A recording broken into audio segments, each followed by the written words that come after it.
Olha só, o André Mendonça não tirou o recesso jurídico, né? Vocês sabem, o STF está nesse momento em recesso. Aliás, diga-se de passagem, uma das boas coisas que tem um juiz na carreira de juiz é que, além das férias normais, que todo mundo que trabalha tem direito pela CLT, né, 30 dias de férias, além disso, eles têm também o recesso, né?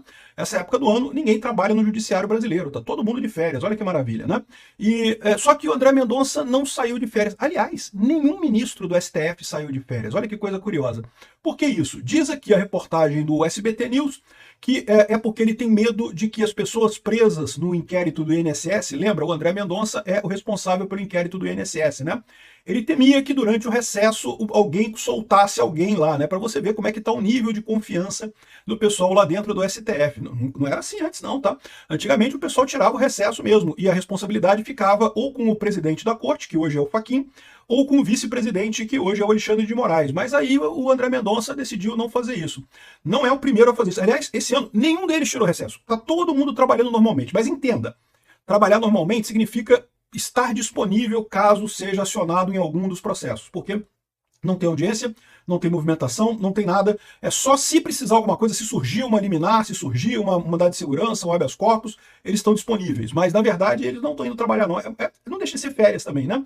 Agora, olha que coisa, né? Porque é falta de confiança, né? Antigamente o pessoal saía, tudo entregava tudo na mão do presidente do STF, do vice-presidente do STF. Mas agora... E quem começou essa história foi o Alexandre de Moraes em 2020. Vamos entender essa história aqui. Eu sou Peter Turguniev, esse é o canal Ancapso e essas notícias foram sugeridas por Peter só tem 8 filhos por falta de tempo, Magnata Offshore e várias outras pessoas. Obrigado aí ao pessoal que sugeriu notícias lá no nosso site, no visãolibertaria.com. E obrigado a você que está assistindo o nosso vídeo. Se você gosta do nosso conteúdo, por favor, deixa o seu like, se inscreva aqui no canal, né? Há uma coisa curiosa nessa manchete aqui do SBT. André Mendonça deixa de tirar o recesso para evitar liberdade de presos por fraude no INSS. A gente sabe que o André Mendonça é o relator do processo do pessoal do INSS, mandou prender um monte de gente em dezembro.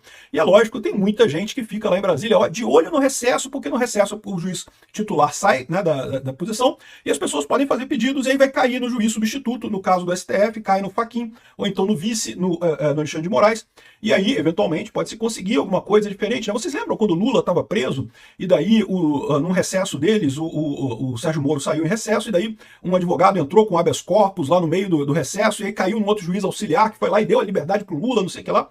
Eles conseguiram reverter a coisa toda, né? Acabou que o Lula não foi solto, mas usaram esse truquezinho. E eu tenho certeza que tinha muita gente lá em Brasília implicada com esse negócio do INSS, vocês sabem, muita gente que está diretamente ligada no INSS e muita gente que tem muito interesse nas pessoas que estão ligadas no INSS.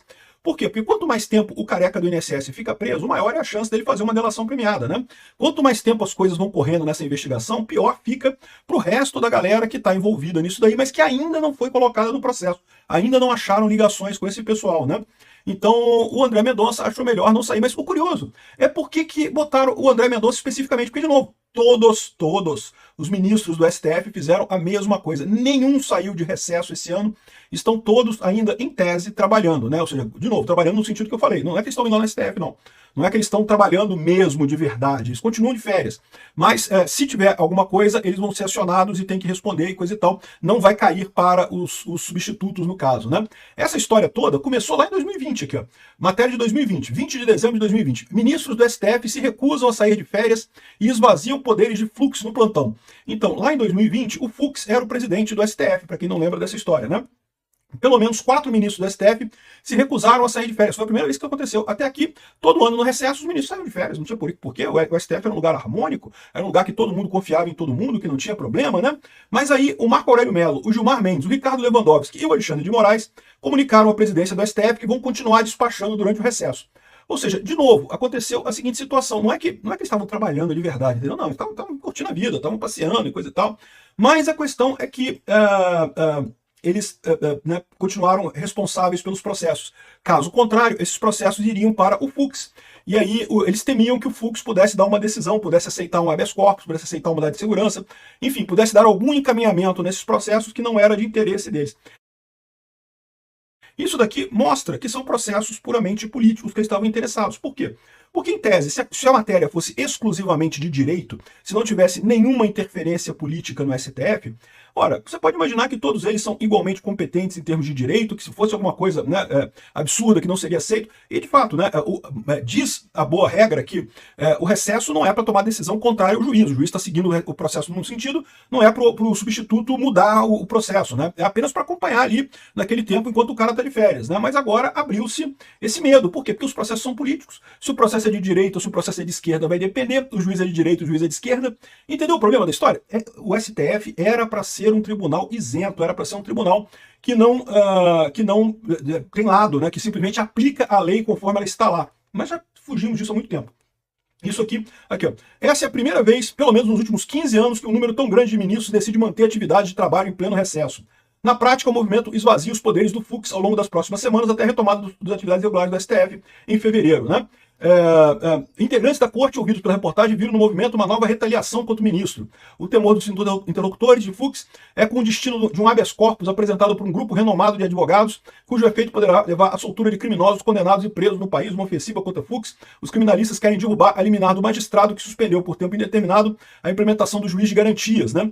Então havia essa coisa toda do juiz de garantias que tinha sido implementado na época e havia aí esse questionamento, o pessoal eminentemente um material político, né? Então já havia essa briga então entre o grupinho, Marco Aurélio Mello, Gilmar Mendes, Lewandowski e Alexandre de Moraes, que é a galera da centro-esquerda lá no STF, contra o Fux, né? E foi a primeira vez que teve isso em grande número. A partir daí, a partir deste ano de 2020, todos os anos, um grande número de juízes ficou no recesso. Praticamente todos. Aqui, ó, no último ano, 2024, então, no último ano antes desse, né, evidentemente, né? Ano passado foi 2025. De 2025 para cá, ficaram todos, 100%, todos os 10, né? São só 10 porque o Barroso se aposentou ou pediu boné, né? Tá aqui, ó. Em 2024 para 2025, o plantão vai ficar por conta do presidente, não sei o que lá, mas Alexandre de Moraes, André Mendonça, Gilmar Mendes e Dias Toffoli vão continuar trabalhando ali, né? E também o Cristiano Zanin e o Flávio Dino também se manterão em atividade. Ou seja, praticamente todo mundo ficou também no recesso. E agora, este ano, todo mundo ficou no recesso. Ninguém saiu do recesso. Virou totalmente partidária a coisa, todo mundo quer defender os seus processos lá. É muito triste isso, tá? Porque, de novo, não era para ser assim que a coisa deveria funcionar. O STF deveria ser um órgão técnico, não deveria ser um órgão político. Por que o STF se corrompeu tanto? A minha explicação eu já dei para vocês em outros vídeos. A sociedade brasileira começou a ir mais para a direita, a esquerda começou a perder apoio, usou o STF como o último gancho que eles tinham de poder institucional para tentar se manter relevantes e voltar ao poder, né? Conseguiram, né? Usaram o STF para descondenar o Lula, para botar o Lula lá com muito dedão na balança, botar o Lula lá na presidência da República. Não sei se vão conseguir fazer isso de novo, mas o que eles puderam usar do STF para a política, eles usaram. E, infelizmente, isso quebrou o STF, né? O STF hoje é um órgão quebrado, um órgão que não funciona direito por causa dessa visão política da coisa, né? Eu fico feliz que o André Mendonça tenha ficado para tomar conta do caso lá do INSS, porque vocês sabem, esse é um processo que toca muito a gente da direita. Por quê? Porque a maior parte desse pessoal que vai ser acusado do INSS, o pessoal que já está preso, o pessoal que ainda vai ser afetado por essas prisões do INSS, é principalmente o pessoal da esquerda. Então, lindo de morrer que isso aconteça dessa forma. E outra possibilidade também da matéria aqui é que pode ser que aconteça, quem sabe não acontece alguma ação policial ainda em janeiro agora, né, para a gente ter uma alegria a mais, né? Porque, em tese, esses processos que estão no STF agora só voltam a andar depois da volta do recesso, que vai ser em fevereiro. Mas, de repente, tem alguma ação para sair aí, né? Ia ser divertido isso, ia ser bacana ter mais uma açãozinha do INSS agora em janeiro, né? De qualquer forma, o André Mendonça ficou no recesso, ninguém vai conseguir dar habeas corpus, soltar a galera do INSS, isso é uma boa notícia. Mas, de novo, muito estranho o SBT dizer o André Mendonça ficou. Não, meu amigo, todos ficaram, dessa vez foram todos, né? A coisa que era uma exceção da exceção, que ninguém fazia, ninguém ficava, porque, em tese, não deveria precisar, agora ninguém mais confia em ninguém no STF, meu amigo. O STF virou casa de briga lá, virou casa política. Exatamente, ninguém confia mais em ninguém. É muito triste isso. Obrigado por assistir nosso vídeo até o final. Tem alguns links para você nos ajudar aí na tela e também na descrição desse vídeo. Contribua com o nosso projeto.